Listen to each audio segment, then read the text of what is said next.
Bismillahirrahmanirrahim. Alhamdulillahirabbil alamin. Allahumma shalli wa sallim ala sayyidina Muhammadin miftahi babi rahmatillah adada ma fi ilmillah salatan wa salaman daimain bidawami mulkillah wa ala alihi wa sahbihi. Allahumma salli ala sayyidina Muhammadin salatan taftahu biha lana futuhal arifin wa tufaqihuna biha fid din wa ala alihi wa sahbihi. Assalamualaikum warahmatullahi wabarakatuh. Bagian terpenting dari ilmu yang saya dengar tadi adalah kalau lihat pramugari, lihat terus. Tapi bukan pramugarinya, apa yang diperagakan. Tapi kadang manusia itu gagal fokus, bukan ilmunya yang dilihat, tapi yang menyampaikan ilmu. Kalau yang menyampaikan ilmu itu menarik seperti Habib Muhammad, diperhatikan. Kalau yang menyampaikan ilmu sudah tua seperti Habib Novel, Masya Allah, perhatian pun berkurang saudara-saudara. Unzur ma qal wa la tanzur man qal.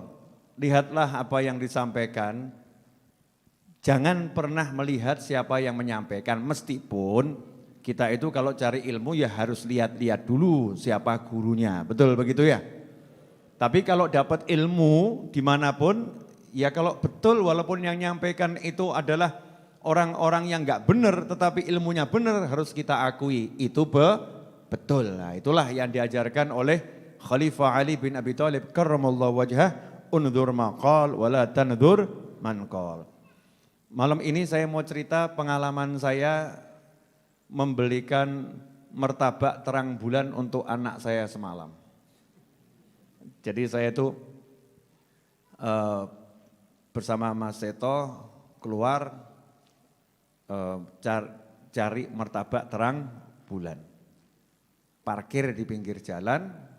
Mas Seto turun beli martabak, saya nunggu di mobil. Ya nunggu di mobil karena sopirnya saya. Kan sopir harus jaga mobil, bosnya lagi turun. Ya. Saya tunggu. Rupanya ini martabak enggak jadi butuh proses. Di situ saya dapat ilmu, mau makan yang enak, yaitu ada proses. Proses ini yang proses gak enak, yang nunggu juga kurang enak, yang makan langsung ya enak. Nah kadang-kadang murid-murid ini rodok kurang ajar.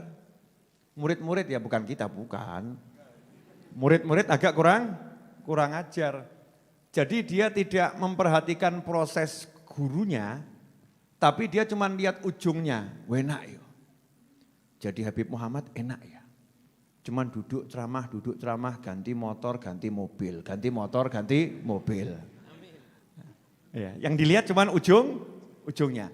Enggak lihat prosesnya nih, prosesnya enggak dilihat. Itu yang pertama. Yang kedua, sesuatu mau jadi enak itu ya ada prosesnya. Ternyata roti terang bulan itu namanya terang bulan. Ternyata harus digosongkan ya. Harus dipanasi, ya digoreng, dibakar. Sedemikian rupa baru nanti rasanya enak. Coba kalau kemudian mentahan, enak atau enggak enak? Ya enak, kejunya. Ya enak coklatnya, tapi coklat dan keju itu setelah proses. Jadi coklat dan keju. Jadi barang enak itu butuh proses. Nah di tengah-tengah begitu, di pinggir jalan, trotoar, saya lihat ada bapak-bapak tua lagi duduk megang tongkat mirip saya. Ada tas kresek di sampingnya. Saya lihat, ini kok sajaknya saya kenal nih orang ini. Loh ini temannya ayah saya almarhum. Ya temannya almarhum ayah saya. Itu saya senangnya luar biasa. Ya Allah, rezeki besar buat saya. Bisa bekti sama orang tua. Karena dalam sabda Nabi Muhammad SAW dinyatakan salah satu cara bekti kepada orang tua yang sudah meninggal dunia adalah menyambung silaturahim dan berbuat baik pada teman-teman orang tua. Turun dari mobil nawaitu birrul waliden. Nawaitu birrul waliden, bukan jadi sopir lagi. Sopirnya tuh turun, nawaitu birrul waliden, duduk di pinggir jalan. Ya ngelesot di bawah gitu. Jadi orang kalau lihat, wah betapa tawadhu'nya Habib Novel, Masya Allah. Habib Novel rendah hati, mau duduk di pinggir jalan sama siapa itu ya? Siapa itu kira-kira? Jangan-jangan gurunya itu ya. Ada apa? Jangan-jangan Nabi Allah Khidir, Masya Allah itu. Macam-macam itu persepsi orang melihat sesuai dengan prasangka baik masing-masing. Padahal saya ya sederhana, lihat temannya almarhum ayah saya wajib menganggap itu seperti orang tua, saya turun duduk. Alhamdulillah martabaknya itu 20 menit kemudian baru jadi. Saking saya senengnya itu, begitu martabaknya jadi saya gelo. Kok sedadi ya? Kok waktu saya duduk habis? Karena duduk 20 menit itu saya dapat ilmu yang luar biasa. Itu kalau di YouTube mau diviralkan kasih judul Habib Novel ketemu orang sakti. Masya Allah. Wah itu nanti viewernya banyak itu ya. Habib Novel ketemu orang sakti. Habib Muhammad pun penasaran. Belum cerita ya? Belum ya. Mau denger Habib? Masya Allah. Ini prestasi buat saya. Didengar Habib Muhammad, Masya Allah. Sengaja saya rahasiakan yang bersangkutan namanya siapa gitu ya. Yang jelas temannya ayah saya. Duduk dari penampilan zohirnya, orang gak akan menganggap orang yang perlu dianggap. Dari penampilan zohirnya, pakaiannya, orang susah.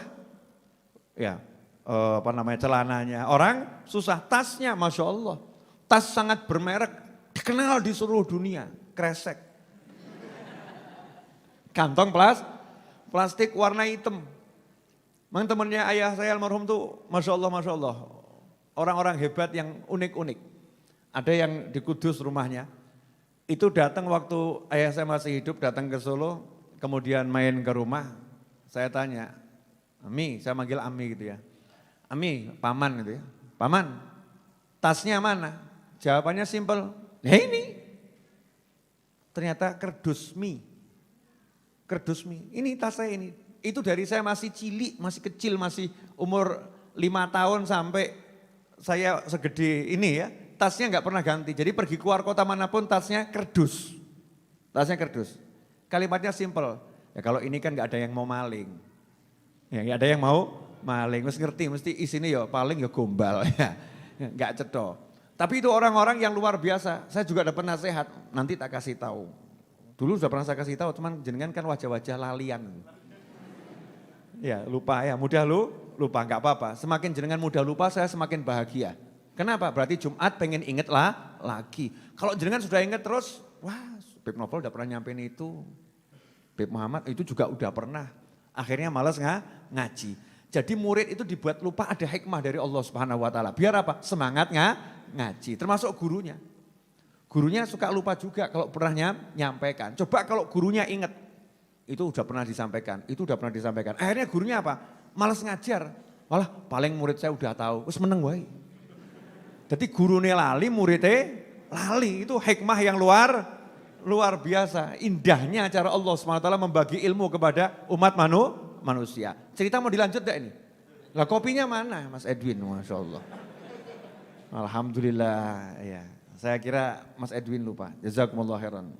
Makasih ya Bib, jazakallah khairan Bib, Masya Allah. Ya, tapi kopi yang saya minta itu tidak seperti yang datang. Saya mintanya kopi istighfar. Keluarnya kopi la haula wala quwata illa billah. Beda produk, udah habis gak kopi istighfarnya? Kopi rempahnya. Lanjut ya. Begitu duduk sama saya lihat umurnya sudah di atas 75 tahun. Sepuh ya, tua. Kata Nabi Muhammad SAW dalam sebuah hadis, barang siapa memuliakan orang yang berusia lanjut karena usia lanjutnya, maka nanti dia saat mencapai usia yang sama akan Allah kirimkan orang yang memuliakannya. Almarhum kakeknya Habib Muhammad ketika menjelaskan hadis ini, yaitu Habib Anis bin Ali al-Habsyi mengatakan, Siapa pengen panjang umur, ya resepnya hadits ini. Siapa suka memuliakan orang tua, kata Rasul, nanti kalau dia mencapai usia yang sama, akan dipersiapkan orang, dikirimkan orang yang memuliakan dia. Seperti dia pernah memuliakan orang tua. Makanya siapa pengen panjang umur, cari orang-orang tua, dimuliakan. Nah kalau orang tuanya sendiri gak dimuliakan, berarti resep cepat mati. Ya kalau orang tuanya sendiri gak dimuliakan, gak betah duduk sama orang tuanya, resep cepat mati. Ya, mati hatinya, mati pikirannya, mati bisnisnya, mati semuanya. Naudzubillah min dzalik. Ngobrol saya. Yes. Memang sengaja saya ulur-ulur biar jam 9 selesai. Ya kan ini kan teknik memperpanjang masalah. Udah siap semuanya terima ilmu ini? Mahal loh nih, saya sampai nongkrong di pinggir jalan. Asyiknya luar biasa, itu kebiasaan saya di masa kecil. Duduk, kalau jenengan hari itu ada, semalam ada terus motret, jenengan akan lihat itu Habib Novel lagi sama pacarnya ya gitu. Saking mesranya itu ya, saking mesranya, nikmat. Beliau ngomong begini, Val, saya kan nanya, tinggal di mana sekarang gitu, ngobrol-ngobrol. Jawabannya begini, Val, tidur itu biar enak gampang. Tidur saya selalu enak pules. Padahal cuma gelar kloso, bantalnya sikut. Ya, gelar tikar, bantalnya sikut. Sikut niku coro Jawi ya. Ya, kalau bahasa Indonesianya apa nih? Siku, sikut apa? Padha ya. Pakai siku loh, lengan itu ya, sikut bahasa Jawanya. Tidurnya gitu. Gampang caranya. Gimana Mi? Ger kesel mestilah enak turun nih. Orang itu kalau capek itu nanti tidurnya enak. Nah ini sekarang banyak orang capek tapi nggak mau tidur enak. Kenapa? Wes kesel muring-muring terus. Ada orangnya ada hadir. Jadi udah capek itu seharusnya rebah tidur enak. Sudah capek tapi mulutnya nggak mau berhenti. Akhirnya tidurnya nggak enak. Lelah, capek. Gelar tikar tidur nyaman, enak, pules. Jadi tidur enak gak butuh kasur harga 20 juta. Itu ada tempat tidur tuh kasurnya tuh harga 20 juta, 30 juta. Biar tidurnya enak, bangun biar seger. Ternyata resepnya murah, keselo, selesai. Lelahkan fisikmu. Ya lelahkan dengan apa? Ya dengan jalan, dengan sholat, ya dengan ibadah. Nanti lelah toh, begitu lelah. Tidur sebentar itu nikmatnya luar biasa. Itu ilmu yang pertama. Ilmu yang kedua, ini saya langsung singkat-singkat loh. 20 menit lebih saya ngobrol kok. Mau saya bagikan dalam waktu 5 menit berarti kan udah dikompres ya. Dikompres, disingkat. Ilmu yang kedua ini cocok untuk ibu-ibu. Bu, punya anak? Alhamdulillah, insya Allah cocok ini Bu. Punya suami? Wah ini lebih cocok lagi. Kalimatnya begini. Anakmu itu diamkan saja, biarkan saja bermain-main. Bertingkah model macam-macam namanya anak-anak ya seperti itu, biarkan seperti itu. Jangan dimarahin terus. Jangan kamu marah-marahin anakmu terus. Kenapa? Karena anakmu kamu marah-marahin terus dia tetap anak-anak. Betul ya Bu ya?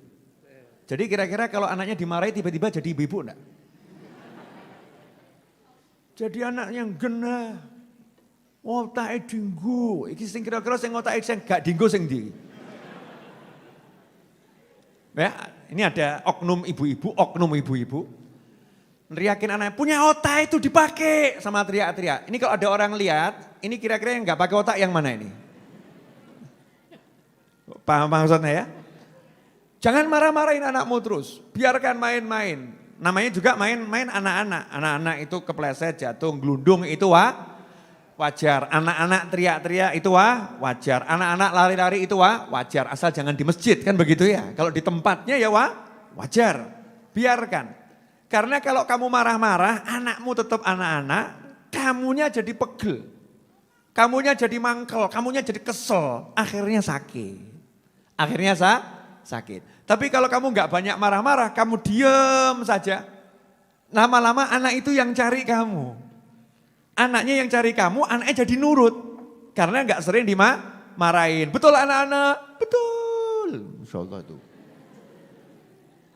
Itu jawaban dari anak-anak. Saya nggak tahu ya, ini urusannya orang-orang ahli, itu ilmu jiwa, cara apa tuh mendidik anak dan sebagainya. Cuman parenting, yang saya dengar dari pakar parenting begitu. Ini saya nggak dengar dari pakar parenting, tapi pakar hidup lama. Orang tua yang berpengalaman, menang tua, ya dia menang berpengalaman.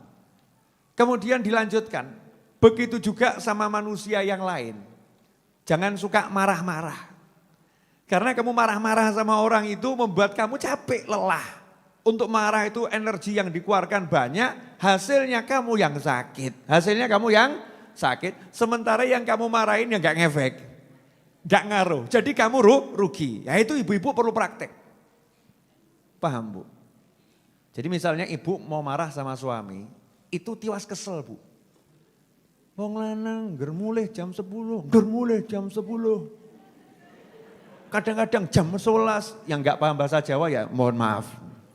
Ya, every day you came late, Bu, ngono ya. Ramudeng aku. Tiap hari gak pernah pulang tepat waktu, terlambat terus. Kamu ini sebetulnya suaminya siapa? Ibu-ibu nongger ngamuk, oknum ya, oknum ibu-ibu. Kalau marah itu kalimat-kalimatnya, Masya Allah. Terus genah bojone ditakok, sebetulnya kamu suaminya siapa? Waneh gitu ya. Waneh. Emang gak mau pulang ya?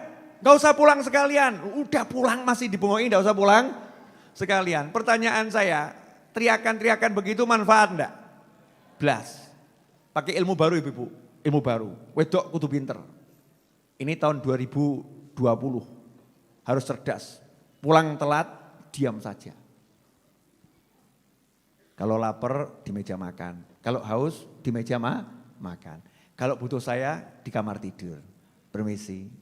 Bingung bojone. Kok dungaren ya? Biasanya kan ngamuan ya.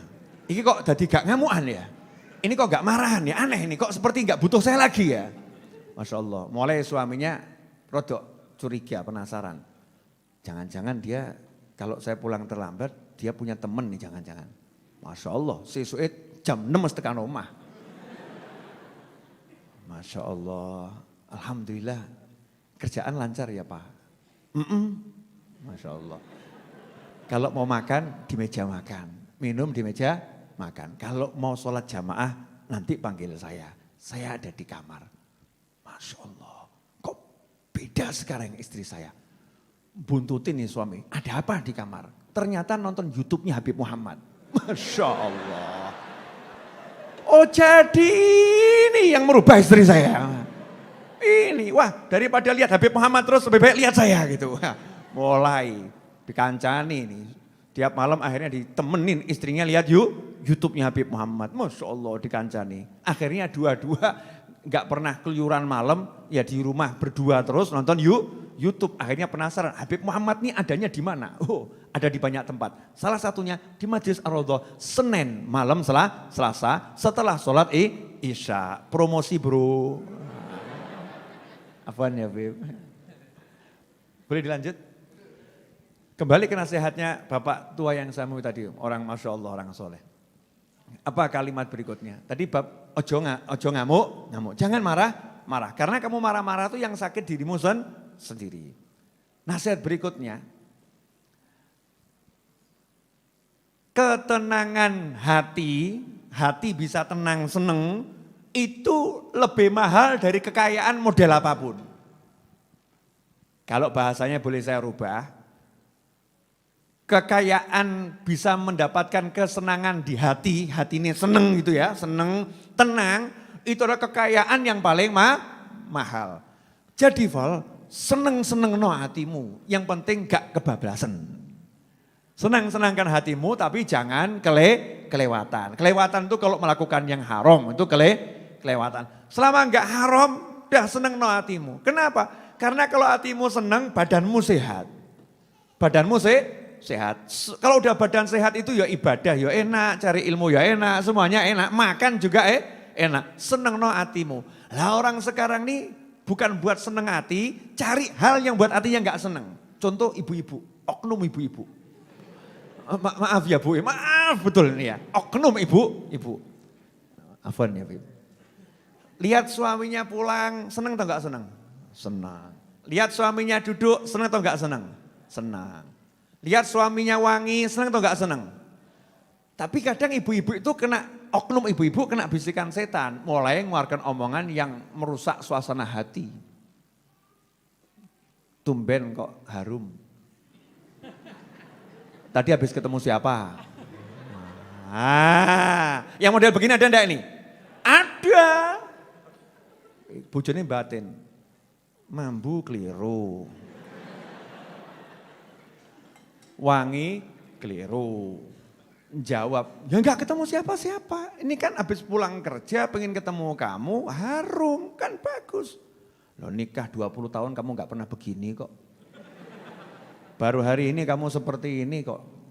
Pasti kamu ada tadi janjian sama siapa. Ayo ngaku, ayo ngaku. Bahas ini handphonenya, mulai gaya. Masya Allah. Bahas ini handphonenya, rebut handphone suami. Langsung, lihat. Nah ini tadi jam 5 kok kamu ada WA yang masuk. Ketemu di sini ya mas. Ayo sapa iki? Masya Allah. Bu, ini WA temangsang ini. Loncat ke handphone saya masuk sendiri, saya juga enggak tahu orangnya siapa. Enggak mungkin, sengaja enggak kamu mesti nama ini. Sengaja no name tanpa nama, ini cuma nomor tok emang untuk mengelabui saya. Tadinya asik, tenang, akhirnya jadi apa? Ruwet. Betul? Siapa yang cari? Oknum ibu-ibu. Oknum ibu-ibu. Ada enggak oknumnya? Ada. Walaupun modelnya berbeda. Ada. Tadinya cuma coba-coba, maunya bercanda, tapi bercandanya itu ngeri, akhirnya jadinya ruwet. Seneng no hatimu. Kalau ngomong tuh yang bagus-bagus, yang enak-enak, menyenangkan hati, gitu loh ya. Misalnya suami pulang, Masya Allah mas, awak mau kok mampu, Masya Allah mas, tak dusi ya, Masya Allah. Suami jawab, aku je urip aja mbok dusi saiki. Maksudnya gak ngono ya. Itu di kamar mandi udah ada parfum, udah ada sabun yang terbaik, Masya Allah. Mau apa? Silahkan mandi, minuman model apapun akan aku siapkan. Yang penting wujudnya air. Ya air teh, air kopi kan ya. Wedang itu, siap. Guyon kan asik, gak usah ngomong yang aneh-aneh. Seneng no hatimu. Jadi ilmu nyenang no hati itu orang sekarang itu banyak yang gak bisa. Sudah duit gak punya, pekerjaan gak jelas, ya hati ruwet kan ya aneh. Saya tadi barusan kedatangan tamu, Masya Allah. Boleh cerita lagi? Sampai saya minta tolong Habib Muhammad, ini rezeki buat saya Habib Muhammad tadi bisa meninggalkan taklimnya, kemudian beliau ke sini yang di sana diwakilkan pada yang lain ya. Mau saya ceritain? Mau? Ya sabar, masuk kabar dintekno saiki. Sabar. Saya ceritakan yang tadi dulu ya. Seneng no hatimu, karena ketenangan hati itu mahal, harganya mahal. Asal tidak melakukan yang haram. Saya pernah diajak sama teman saya, pergi ke suatu tempat, kata beliau. Ya saya itu kan seneng nemeni orang. Orang makan sendiri kan gak enak toh ya, kalau makan ngajak orang itu enak. Nah saya suka kalau makan sama orang, diajak makan orang saya juga senang. Saya niat nyenengkan hati saya dan niat nyenengkan hati dia. Tapi hari itu dia ternyata kebablasan, saya dibohongin. Ternyata bukan sekedar diajak makan, ada diajak makan plus minum-minum. Minum khamr, kaget saya, loh kebablasan ini. Nah ini melanggar protokol, seneng-seneng ini.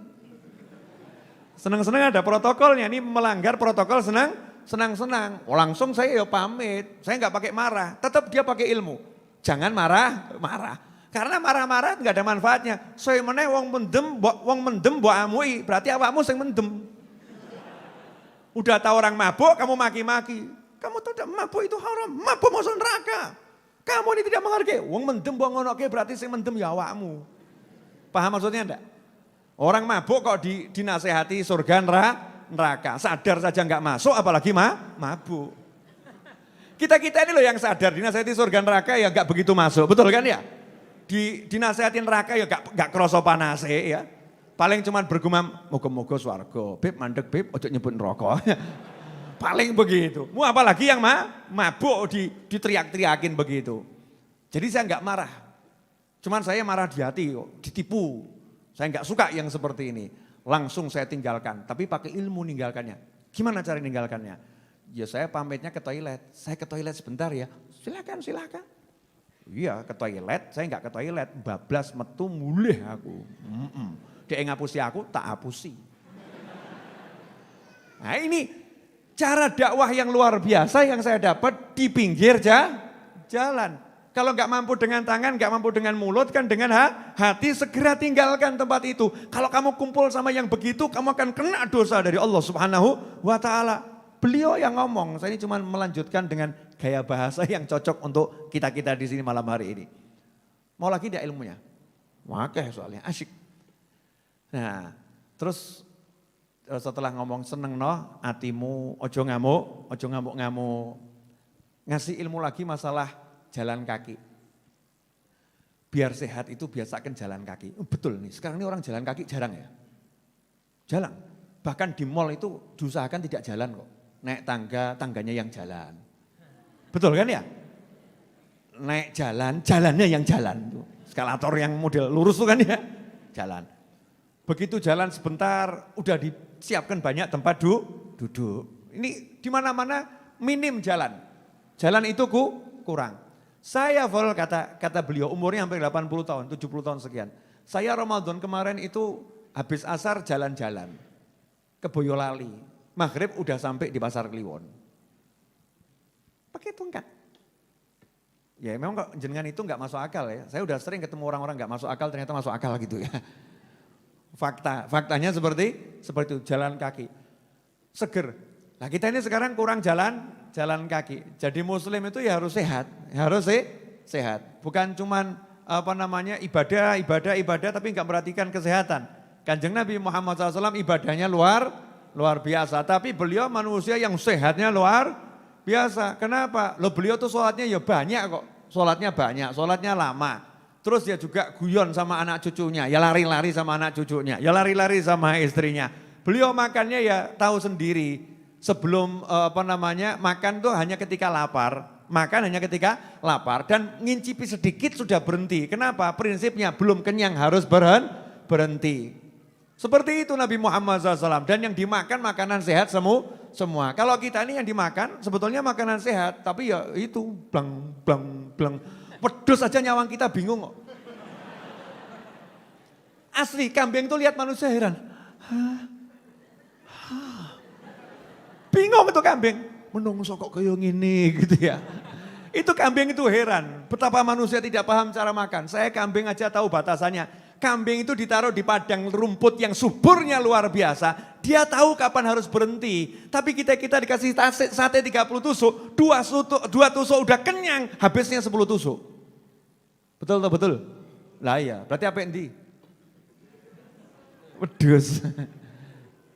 Dah, itu banyak. Nanti saya ecer sekarang kan eman-eman untuk next. Habis maghrib tadi. Saya kan sore ngajar untuk kajian di online Google Meet. Nah, setelah habis maghrib teman saya itu mau datangnya sebetulnya pas sore, cuman karena terbentur jadwal temennya yang lain yang mau ikut, baru nyampe itu hampir maghrib. Sehingga obrolan berlanjut sampai setelah maghrib sampai isya. Sementara dari pagi saya belum istirahat, nyambung terus ya.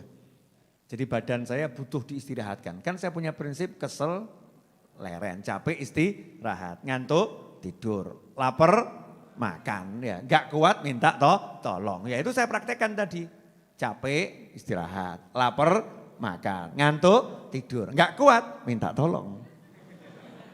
Ya nggak kuat minta tolong, jangan gaya, kuat-kuatkan, mujahadah, perjuangan di jalan Allah, tekan mimbar ngeblak, syahid ngawur kamu. Itu namanya kamu membawa dirimu pada kehancuran. Bukan begitu ajaran Nabi Muhammad SAW. Semua ada batasannya, batasannya. Nah, tapi saya dapat tadi ini menarik. Jenengan masih ingat ilmu lama saya, ilmu lama nih. Mau saya praktekkan lagi dan saya ajarkan lagi malam hari ini. Diingatkan sama Allah Ta'ala lewat tamu yang didatangkan ke rumah saya. Anak muda, ganteng, jomblo. Ya, mudah-mudahan lihat kajian saya malam hari ini. biar seneng, ya, biar senang. Tahun 2019 beliau ngomong tahun 2019, Beb, saya stres, punya hutang 1,5 miliar. Ditagih sana, ditagih sini, diancam sana, diancam sini. Saya itu stres sampai udah niat bunuh diri. Masya Allah. Tapi alhamdulillah kan gak situ tuh ya. Nyatanya sampai sini kok ya. Udah niat bunuh diri. Ini mungkin ada yang hadir juga lagi ditagih sana, tagih sini. Ya toh, ya ngaku-ngaku lah, ngaku gak apa-apa loh ya. Tagih sana, tagih sini. Kadang kejeduk, mentok ya sakit. Ya stres lah. Stres artinya tegang, ya pikirannya tuh tegang. Sehingga ketenangan hati gak dapat. Nah, saya lihat-lihat di YouTube. Lihat YouTube. Kok ada ceramah Habib Novel loh, cara meraih hajat. Akhirnya saya praktekkan. Itu saya ketemu yang judulnya masalah galon tuh. Ya, galon air mineral yang besar tuh kan. Kamu kalau punya hajat, tulis di galon hajatmu, pengen haji, pengen umroh, pengen beli rumah. Mulailah kamu tunjukkan niatmu dengan nyemplungkan duit ke situ. Punya 100.000, cemplungkan. Punya 50.000, cemplungkan. Punya 10.000, cemplungkan. Tiap hari kamu usahakan, pokoknya ya Allah saya niat, saya mau usaha bayar utang saya. Bayar utang saya. Saya punyanya sekian, masukkan. Saya praktekkan, Bib. Jadi dia bukan pakai galon mineral yang gede, tapi dia pakai galon, pakai botol sosis kecil. Ya kecil, botol sosis kecil gitu, bening ya. Terus ditulisi hajatnya itu ya. Bahkan tanggalnya ditulis September 2019, ya setahun yang lalu. Nomor 1 hutang lunas. Nomor 2 beli mobil mereknya ini, enggak enak disebutkan, iklan saya enggak dibayar kok. Ya toh ya. Beli mobil mereknya ini. Yang ketiga punya tabungan 5 miliar. Yang keempat menikah. Yang kelima berangkat umroh. Tadi itu dia datang ke sini bawa wadahnya yang kosong itu, ada tulisannya di bawah. Bib, ya. Ini saya bawa sebagai saksi. Semua yang saya tulis di sini dengan mengikuti cara yang Habib ajarkan tadi, sungguh-sungguh minta nyemplungi isonya itu dapat semua. Satu yang belum, Bib, nikah. Tabungan ini 5 miliar loh. Golek ono. Yang di atas siapa ya? Siapa ya? Pak mantu. Tabungan 5 miliar, rumah dapat, mobil dapat, ya umroh dapat. Modalnya gara-gara yakin minta sama Allah, usaha, niat betul, cemplungkan. Jadi. Dan jenengan enggak praktek kok. Apa ya iso to ya? Masa sih apa bisa dan seterusnya. Nah, mulai Jumat malam Sabtu ini saya mengajak Anda semua dan semua pemirsa mulai nanti cari lodong atau apa terserah, botol atau apa tulis sono. Sing apik-apik, 1 niat, punya duit banyak, senangkan ibu pengen punya mobil, beli mobil untuk ibu misal gitu, ya. A B C D tulis semuanya, terus ya tenanan. Tapi ojo ketok kebak terus tergiur. Orang gue bayar utang tuku sambel. Tuntaskan dulu hutangnya ya, tuntaskan hutangnya. Nanti akan selesai. Kenapa? Karena disebutkan siapa yang niat membayar hutang, Allah yang akan melunaskan hutangnya. Allah yang akan melunaskan hutangnya. Allah loh, bukan usahamu, bukan kemampuanmu, Allah. Kalau udah Allah yang melunaskan berarti Allah yang ngurus. Nanti Allah akan kasih ide, Allah akan kirim orang, nanti Allah akan bereskan dan seterusnya dan seterusnya. Jelas semuanya? Alhamdulillah, udah 30 menit saya berbicara. Betul Habib ya? Betul. Dan Habib Muhammad kesian, duduk di pojok itu seperti orang bagaimana gitu, saya gak enak. Gitu. Kiko Habib Muhammad nih, biasanya kita kan duet di podcast-podcastan ya Habib ya. Udah tonton podcast kami berdua yang terbaru, mertua vs menantu? Nah saya nanti berikutnya ada suami vs istri. Suami lawan istri. Problematika suami lawan istri. Tadi ada yang datang juga curhat masalah istrinya begini, ya. Di WA ada juga yang curhat suaminya begini, dan seterusnya. Itu banyak pertanyaan masuk yang memang pada bingung cara menyelesaikan masalah gitu bagaimana. Padahal itu urusannya simple, ya simple. Terakhir sebelum saya tutup, saya mau kasih satu ilmu lagi dari Habib Umar bin Muhammad bin Salim bin Hafid.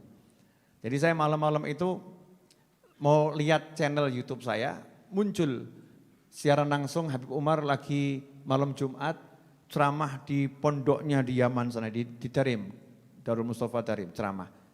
Saya lihat, begitu saya lihat Masya Allah, dapat ilmu yang banyak. Malam ini mau saya simpulkan dengan satu kesimpulan pendek, mudah-mudahan jenengan paham. Kalau nggak paham nggak apa-apa, berarti belum waktunya. Paham ya? Jangan paksakan, tapi disimpan dulu, karena yang disimpan tuh nggak ada nggak manfaat. Nanti pada waktunya akan muncul. Ayatnya kalau saya nggak salah nanti Habib dicek. Wal aqibatu lil muttaqin. Wal aqibatu lil muttaqin. Dan hasil yang baik itu hanya untuk orang-orang yang bertakwa. Kalau bahasa bebasnya, orang-orang yang bertakwa itu akan selalu jadi pemenangnya. Itu bahasa bebasnya. Kata Habib ya. Wal aqibatu lil muttaqin. Orang-orang yang bertakwa itu akan selalu jadi pemenangnya. Jadi ada orang berbuat begini, orang berbuat begitu, orang usaha begini, orang usaha begitu. Di dunia ini ada yang begini, ada yang begitu. Enggak usah ngurus. Yang enggak usah ngurus. Karena apa? Pemenangnya tetap orang yang bertakwa. Bertakwa itu apa? Melaksanakan perintah Allah, menjauhi semua larangan Allah. Jadi kunci selamat, kunci menang, kunci sukses bukan mau niru gayanya fulan, bukan takut ada fulan begini, fulan begitu, nanti bisnis saya jadi kacau, enggak. Tetap orang yang bertakwa itu jadi pemenangnya. Berarti resepnya hidup apa? Ya gampang, gelar sajadah, sholat berjamaah, ambil mushaf, baca Al-Quran, ketemu orang tua, hormati. Kalau orang tua kandung, lebih kita hormati, sayangi, berbuat baik kepadanya, kepada istri, suami, pasangan hidup, anak, tunaikan haknya masing-masing. Ketika bisnis, jujurlah, berusaha yang baik. Jangan katakan yang dusta aja bangkrut, apalagi yang jujur. Jangan ngomong seperti itu. Usahakan dengan semua cara-caranya Allah Ta'ala. Pasti jadi pemenangnya. Lah yang lain-lain akan nyungsep. Yang lain-lain akan nyungsep. Tetap pemenangnya orang yang bertakwa. Meskipun secara zahir kelihatannya yang bertakwa kok sejak rajin sholat kok tambah miskin ya. Sejak ikut kajian sama Habib Novel kok tambah dipecat ini ya. Sejak ikut sholawatan kok tambah melarat. Tidak jadi masalah, asal kita benar terus sholawatan, benar terus pengajian, benar terus sholat, benar terus sholat, wala aqibatu lil muttaqin. Nanti pemenangnya kamu. Pemenangnya kamu. Pada waktunya kamu akan kaget. Masya Allah. Ternyata ini hasilnya. Begitu ayatnya Habib. Wal aqibatu lil muttaqin. Ikhwani rahimakumullah. Pesan bapak tua, sahabat ayah saya di pinggir jalan tadi, satu. Sebagai penutup ngobrolan saya. Jangan suka ikut campur urusannya orang lain yang tidak manfaat. Ngurusi orang lain gak manfaat. Lah wong ngurusi diri sendiri aja gak benar-benar kok, mau ngurusi orang lain. Jangan salah ya, kalau amar ma'ruf nahi mungkar wajib dengan cara-caranya. Tapi ini yang dimaksud seperti ini loh. Bu, pernah enggak dengar seseorang ngomong begini? Belum ngomong kok ya. Belum ngomong sudah bilang pernah. Luar biasa ibu-ibu, Masya Allah. Bu, pernah belum? Ya belum tahu ya. Gini loh, ibu itu ya ngapain beli kudung yang seperti itu? Nah mbok beli yang seperti itu. Kok kudung seperti itu kok dibeli? Parani jeng, kudung jelek kok dibeli toh jeng? Ngapain beli kudung yang seperti itu? Sayang lo uangnya dibuang-buang buat beli seperti itu. Saya mau nanya, sing tuku sapa? Lah yang beli orang lain kok yang ruwet kamu gitu loh ya. Itu bukan urusanmu, dia beli kudung model apapun urusannya dia. Kamu urusi dirimu sendiri, kalau kamu gak suka kerudung model begitu, ya kamu jangan beli kerudung model begitu. Gak usah ngurusi urusannya orang lain. Ahli komentar tentang orang lain, naudzubillah min dzalik. Contoh, Habib Muhammad beli rumah, Amin. Ya. Sudah punya rumah, beli rumah. Amin. Kok Habib Novel komentar, udah beli rumah ini. Habib, rumah kayak gitu dibeli buat apa? Ini orangnya mintanya ngawur, itu mahal.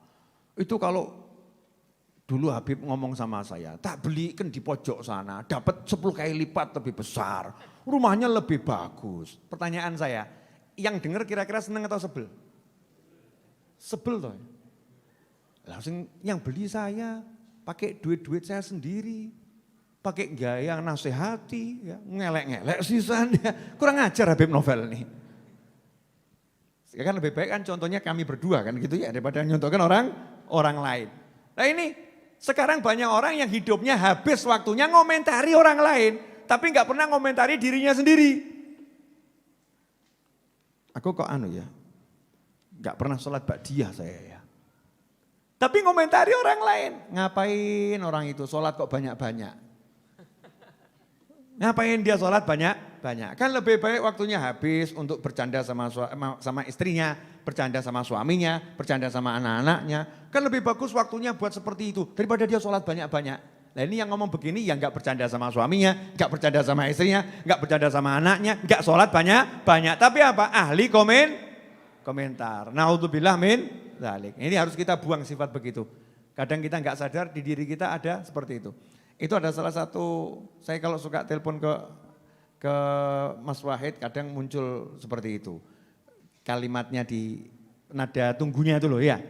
Telepon Beb Muhammad kadang juga nada tunggunya seperti itu. Kalimatnya kalau nggak salah begini.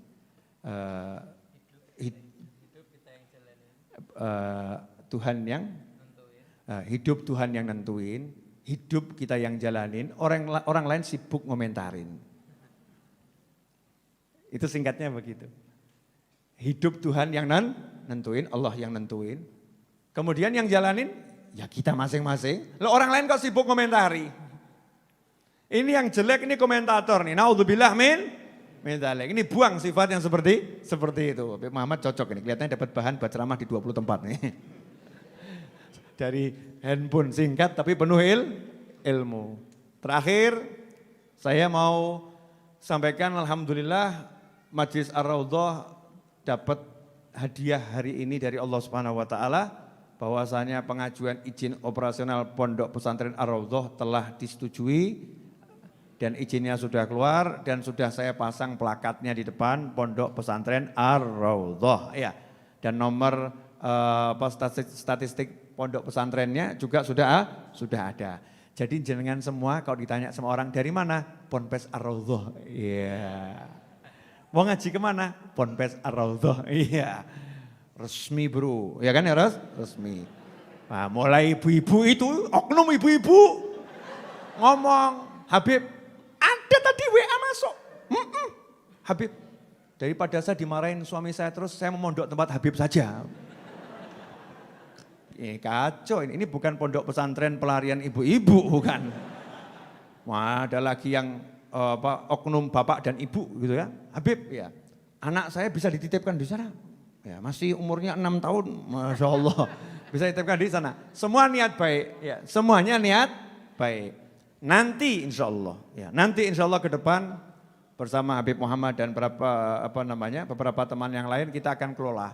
Tapi saat ini yang akan kita fokuskan adalah nanti kalau COVID-nya udah betul-betul bisa berdamai ya, santri weekendnya dimaksimalkan, kemudian saya akan membuat fokusnya santrinya adalah mahasiswa yang ada di Surakarta dan sekitarnya.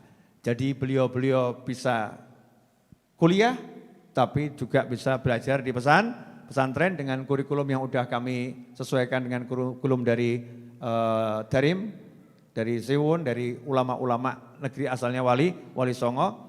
Tapi konsep saya adalah simple, nyantri itu menyenangkan. Jadi saya tidak membuat orang yang disuruh belajar akhirnya pusing, stres. Tapi kita mau yang asyik-asyik saja, tapi insya Allah nanti ilmunya manfaat. Nah, terus kalau selain mahasiswa boleh ikut enggak Bib? Boleh. Ya, jamaah Majlis Ar-Raudhah nanti boleh ikut, syaratnya ya ikut jadwalnya ya, datang di jamnya. Nah kalau bolos 10 kali ya pecat. Iya, maksudnya bolos-bolos terus gitu. Ini kalau udah yang ikut pesantren harus disiplin. Kalau pengajian kan umum, tapi kalau ikut daftar jadi santri nanti ya harus disiplin. Bayar enggak Beb? Enggak gratis. Pokoknya Ar-Raudhah itu full gratis. Duitnya dari mana? Ini punya orang sugih segini banyak kok. Teman-teman saya ini kan sugih-sugih. Itu kalau Jumat itu, Habib Muhammad, tahu kalau Jumat itu Pak Subakir kan ngasih laporan sama saya. Bib ini hasil kotak amal dan hasil jualan buku. Itu laporannya langsung 2 triliun. 2 triliun, tahu enggak 2 triliun? 2 juta. Bib ini dapat 900 miliar. 900 miliar di Majlis Ar-Raudhah itu berarti 900 ribu. Tapi ternyata dengan 900 ribu, 2 juta ini bangunan selesai semua kan ya. Tinggal finishing dan masih banyak tempat yang menanti untuk dibeli oleh kalian. Benar kan ya? Karena kita punya Allah Subhanahu wa ta'ala. Jangan bingung tentang bagaimana membiayai majelis, bagaimana membiayai pesantren dan lain sebagainya. Yang penting pasang nih niat kita bareng-bareng. Betul, kita orang-orang yang memang susah, tapi kita tidak pernah hidup susah. Nah, betul, kita orang yang nggak punya duit, tapi kita nggak pernah nggak punya duit karena kita punya yang maha punya duit. Betul, kita ini memang lemah, tapi kita nggak pernah lemah karena kita punya yang maha kuat. Betul, kita ini memang bodoh, tapi kita nggak akan pernah jadi bodoh karena kita punya yang maha berilmu. Itu prinsipnya orang hidup di jalannya Allah Subhanahu wa ta'ala. Jelas semuanya? Siap nyantri? Wah kayaknya siap. Amin insyaallah. Bu, siap masak kan? Tanya, Ibu siap masak kan? Siap. Masaknya di sini Bu, enggak di rumah masing-masing ya. Makasih banyak, jazakumullah khairan. Doakan ya. Doakan insyaallah, ini sekarang kan bulan September ya. Insyaallah paling tidak di akhir September atau di awal Oktober sudah beroperasi untuk dunia luar. Saat ini kan hanya untuk teman-teman yang tinggal di sini ya, untuk teman tinggal di sini. Nanti bulan September akhir atau Oktober insyaallah pondoknya sudah saya buka untuk dunia luar dengan jumlah terbatas ya, dengan jumlah terbatas, sifatnya masih santri kalong mengingat adanya COVID-19 ya. Biar dari rumah masing-masing datang di jamnya pengajian, pakai protokol kesehatan, setelah itu pulang kembali. Bu, mau marah-marah lagi atau sudah cukup? Jadi kalau suaminya pulang jam 12 malam didiamkan atau dimarahin? Pak, dinengno loh Pak. Didiamkan tuh lebih menyakitkan daripada dimarahi. Jazakumullah khairan. Mari kita baca satu Al-Fatihah untuk beberapa keluarga kita yang telah tiada di hari ini atau kemarin atau beberapa hari sebelumnya. Di antaranya adalah Al-Habib Hamid bin Ahmad Al-Hazni dan Asy-Syarifah Khadijah binti Abdullah bin Hasan As-Segaf dan Bapak Saryanto bin Bakri, dan juga untuk semua yang telah tiada dari keluarga kita, khususnya yang pernah hadir bersama kita.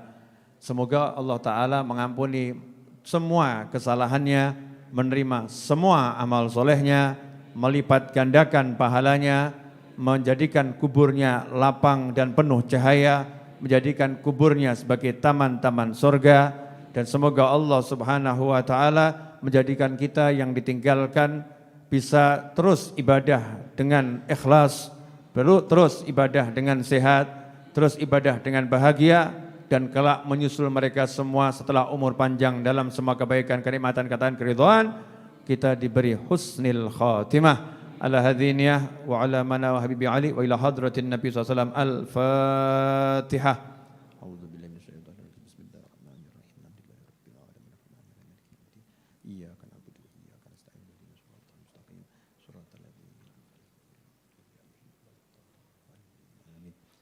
Mari kita tutup dengan doa yang biasa kita baca. Ya Rabbana tarafna bi annana tarafna wa annana asrafna ala ladha ashrafna فتب علينا توبة تغسل كل حوبة واستر لنا العورات وآمن الروعات واغفر لوالدينا ربي ومولودنا والأهل والإخوان وسائر الخلان وكل ذي محبة أو جيرة أو صحبة والمسلمين أجمع آمين ربي اسمع فضلا وجودا منا لا باكتساب منا بالمصطفى الرسول نهضى بكل سول صلى وسلم ربي عليه عد الحب وآله والصحب إداد الطص الصحب والحمد للإله في البدء والتناهي اللهم صل وسلم على سيدنا محمد مفتاح باب رحمة الله عدد ما في علم الله صلاة وسلاما دائمين بدوام ملك الله وعلى آله وصحبه اللهم اجعل في طاعتك فرحي وسروري وفي مرضاتك جميع أموري اللهم يا عالم بحالاتي ومطلع على سرائري ونياتي اقضي جميع حاجاتي واغفر ذنوبي وسيئاتي وتجاوز عن خطيئاتي وزلاتي وتقبل جميع حسناتي وسامحني فيما مضى وما يأتي واكتبني في ديوان ساداتي واسلك بي سبيل نجاتي في حياتي ومماتي اللهم إني طامع في عطاك راغب في رضاك مستسلم لقضاك فاكتبني من أولياك واسلك بي سبيل هداك وألحقني بعصفياك وصلى الله على سيدنا محمد وآله وسلم الحمد لله رب العالمين. Tunggu nasinya dibagi ya, nasi bungkus raudhah yang mudah-mudahan berkah. Yang Jumat lalu sedep atau enggak sedep? Ya, Ibu kalau punya usul masakan sampaikan sama tim dapur ya. Makasih.